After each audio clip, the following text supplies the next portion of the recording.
Para business leaders dan intellectual business community, kita lanjutkan diskusi kita hari ini dalam segmen yang terakhir, masih dengan judul The Innovators DNA, di mana kita sedang berusaha menggali apa sih skill ataupun faktor-faktor yang membuat seseorang itu menjadi innovator. Ya, dan bersama kita seorang inovator yaitu Pak Bambang Yuwono. Apa inovasinya? Inovasinya adalah Pesona Edu Software. Apa prestasinya? Prestasinya adalah global, bisa dijual global dan juga menjadi salah satu global partner dari Microsoft. Itu merupakan satu prestasi yang bukan sedikit, ya. Dan kita masih berusaha menggali dari Pak Bambang tentang dirinya yang sebagai inovator dan bagaimana mengolah perusahaannya menjadi perusahaan yang inovatif, karena perusahaan Pak Bambang ini ujung tombaknya atau competitive advantage-nya adalah innovation, dan innovation itu bukan sesuatu yang begitu didapat terus bisa last forever.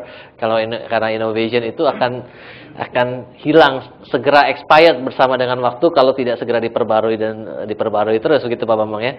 Dan ada audiens ada yang ingin bertanya, silakan Pak. Terima kasih. Pertanyaan saya ada kaitannya dengan manajemen dari aset yang terpenting dari Pesona Edu, yaitu manusianya, ya. Orang-orang yang membuat inovasi di perusahaannya.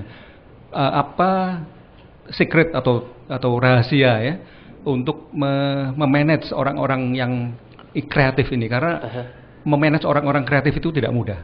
Terima kasih. Right. Terima kasih Pak Joko. Ya, jadi pertanyaan Pak Joko, bagaimana jadi pawangnya orang kreatif? Kalau memang orang inovatif, kalau memang di dalam company-nya Pak Bambang banyak orang inovatif. Ya. Karena memang katanya orang inovatif itu karena berpikir think out of the box. Kadang dia juga do out of discipline gitu, ya. Well, in some cases yes.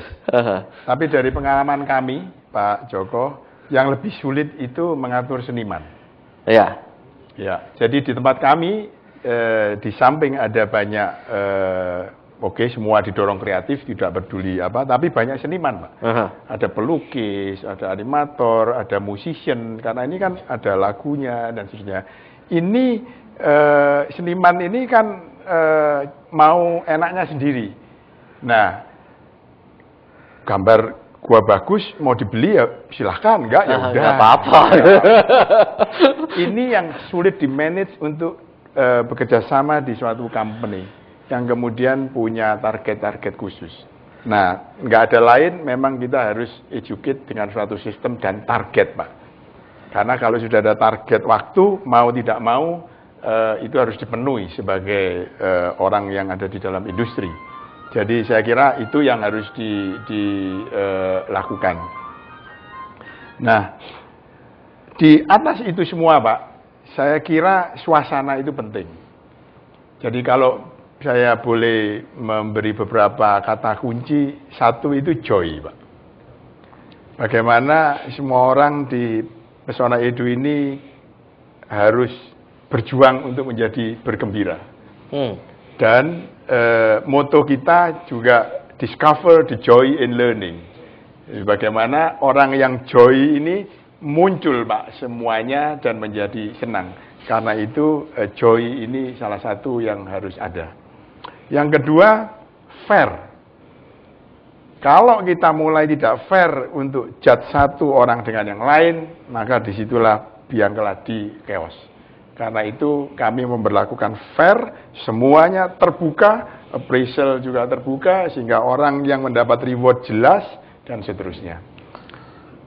Ya, yang ketiga reward itu tadi, Pak. Jadi kalau ada reward tentu itu, ya. Tapi reward bisa menimbulkan masalah kan juga, kan, ya, karena bisa dilihat. Jadi saya kira paling tidak dari manajemen itu yang kita ingin kedepankan. Dengan demikian spirit kebersamaan itu. Di samping itu spiritual vision, Pak. Jadi saya mengatakan kepada teman-teman yang memproduksi software ini, jangan mengira kita itu hanya membuat produk yang mau dijual. Tapi sadarkah Anda bahwa dalam setiap titik dan coretan yang Anda buat di layar monitor untuk memproduksi software ini, Anda membuat orang lain menjadi lebih pintar. Dan itu adalah perbuatan yang mulia. Nah, jadi apapun yang dia kerjakan, sekecil apapun, di ujung sana itu, saya participate untuk membuat sesuatu yang mulia. Dan itu membuat orang lain menjadi lebih pintar. Nah, itu saya akan bawa terus, Pak. Dengan demikian, itu akan menjadi jiwa dari kegiatan kami sehari-hari. Pak, satu pertanyaan juga, Pak, bahwa kita lihat innovation menjadi jiwanya dari company-nya Bapak, dan sampai sekarang masih di-lead oleh board ya, masih di-lead oleh board, bahkan founder masih ikut aktif. Dan memang di dalam artikel ini dikatakan bahwa perusahaan yang inovatif itu CEO-nya aktif terlibat di dalam inovasi, ya beda dengan perusahaan-perusahaan yang lain. Tetapi kembali kita harus mengingat sustainability dari company ya. One day mungkin Pak Bambang sudah sedemikian kayanya gitu ya, partner semua sudah tidak ingin capek-capek lagi. But the company has to be going on as a innovative company kan. What are you going to do with this, Pak? Bagaimana Anda bisa bahwa enggak tergantung oleh foundernya lagi? Ya, saya kira sistem harus dibangun, Pak. Tapi itu semua betul, kami mulai dari nol, beli 14 komputer urunan rame-rame gitu Pak ya, di tahun 88 itu, dan kemudian kita sampai sekarang. Jadi saya kira mau tidak mau kita juga harus menjadi professional company. Dan ini memang tantangan juga termasuk untuk saya dan board of director yang lain. Karena perkembangan demi perkembangan ini kan juga ada yang tidak terduga gitu Pak. Ya katakanlah back to the 10 years ago, saya nggak pernah berpikir bahwa Pesona Edu menjadi international company. Ya, tapi gerakan itu sedemikian rupa sehingga mendorong untuk ke sana. Maka ya sekarang mulai semua harus bisa bahasa Inggris misalnya, termasuk saya sendiri gitu kan ya. Jadi ini tantangannya menuju ke sana. Tapi exactly bahwa sistem ini kita bangun, Pak. Dan saya kira kita sudah menuju ke sana, sehingga one day kalau founders atau board of director ini harus menyerahkan estafet kepada penerusnya, saya percaya kondisi sistemnya sudah siap untuk itu. Even maybe we can go public, Pak. Hopefully. Satu last question, Pak. Dari 5 ini associating, questioning, observing, experimenting, dan networking. Perannya networking di dalam usahanya Pak Bambang gimana? Bisa ada ceritanya? Jadi networking ini bagian yang penting karena dengan ketemu banyak orang dengan berbagai kalangan yang berbeda-beda, maka ide itu muncul. Dan malahan kalau saya katakan tidak hanya ketemu dengan orang, Pak. Saya itu menganggap everything speaks. Jadi kalau ini ada bunga ini, Pak, di mata saya ini on purpose, Pak. Ini enggak sekedar ditaruh sini, tapi dia sengaja Pak Bayu taruh sini dan ini ada maksudnya. Supaya indah, supaya enggak terlalu kaku dan seterusnya. Nah, semua ini berbicara sehingga ini yang akan menimbulkan kreativitas itu tumbuh, kesadaran itu.